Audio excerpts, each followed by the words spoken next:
in dhalinyaradu ay ka mid noqdaan siyaasadda ama ay ka qayb qaataan waxa ahmiyad weyn ay u tahay ummadda Soomaaliyeed dalka Soomaaliyeed iyo mujtamaca Soomaaliyeed sababtoo dhalinyaradu waa mustaqbalka maanta iyo bari dhalinyaradu hadayna jirin dalna ma jiro dawladna ma jiro saadaradeed dhalinyaradu ayaga mudnaanta iskale waana muhiim inay qayb ka noqdaan siyaasadda iyo go'aanka gaarista dalka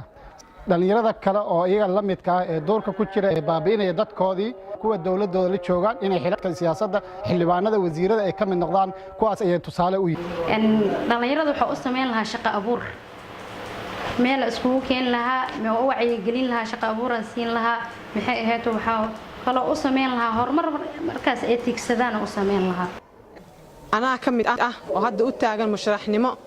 برلمانك إن عنقله dhalinyarada ana kamid ahay dhalinyarada hadaysan jirin wax qabsoomi lahaa mal inta karaankayga ah inaan dhalinta mideeyo in dhalinta meel waliba ay joogan inaan wada mideeyo hal midnaan ka dhigo shaqo abuur iyo waxyaalo fara badan oo sameeyay isku dayilaa insha Allah taala dad badan oo habeen oo waxa jiro aan shaqo abuur haysanin shaqo abuur kala duwan qof walba waxa uu ku fiican yahay inaan markasta aan u qabto dhamaantood dadka Soomaaliyeedna cadaalad ugu shaqeeyo aniga sanadii hore toole wixii qaldamay waxa kamid ah in baarlamaanka hore ay ku jireen 3 gabdhood waxaan jeclaan lahaa Jubbaland inay ka soo baxaan gabdho intaas ka badan dhalinyaradu doorka ay ku leeyihiin doorashadan soo socoto waxaan isleeyahay way muuqataa hadda waxay fahmeen ama ay la qabsadeen heekalka dawladnimo in si fiican ay u fahmeen saadaradeed marka waqti waxa la joogaa maanta ay qayb uga noqon lahaayeen ama ay ka muuqan lahaayeen xubnaha baarlamaanka iyo golaha wasiirada iyo meel walba ahmiyad aan isleeyahay way mudan yihiin ugu yaraan 10 sano ku dhawaad wadankayga waxaan ugu shaqeynayaa si voluntary ah meel aan mushaar ka qaato ma jirto dhalinyarada waxa waa iskaashato oo isku tagto oo wax qabsato ayaga buuqan karo oo waxna sameyn karo waxay oo qayb qaadan karaan iska wax u qabso inay ka shaqeeyaan si voluntary dalkooda ugu shaqeeyaan in ay ka mid noqdaan muxuu ahaye xilalka dawladda sida agaasimayaasha xildhibaanada iyo wasiirada iyo shaqo walba dawli ay runtii aan isleenahay way qaban karaan aan qaban karo dhalinyarada waxa koow inaan ka shaqeyno dhalinyarada si shaqo abuur loogu heli lahaay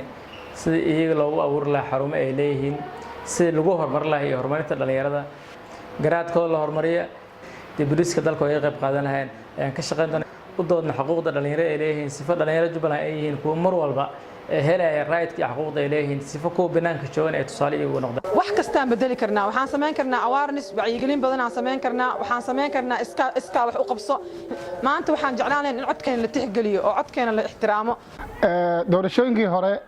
waxay ahaan lahaayeenba maanta waxaan isleeyahay guul bay ahaayeen inay qabsoomaan siday ku qabsoomayeenna waxa weeyaan si wanaagsan baan u arkaa maadaama qayb ay ka ahayeen kolkii horeba dhalinyarada waxay doonayaan inay bedelaan samata bixinta wadankan wuxuu soo maray burbur badan talada dalka lama siinin dhalinyarada maanta waxaan u taaganahay in talada dalka Jubbaland in la ka siiyo cod inaan u adeegno bulshadeena anagoo isxilqaanay oo u taagan inaan u adeegno bulshadeena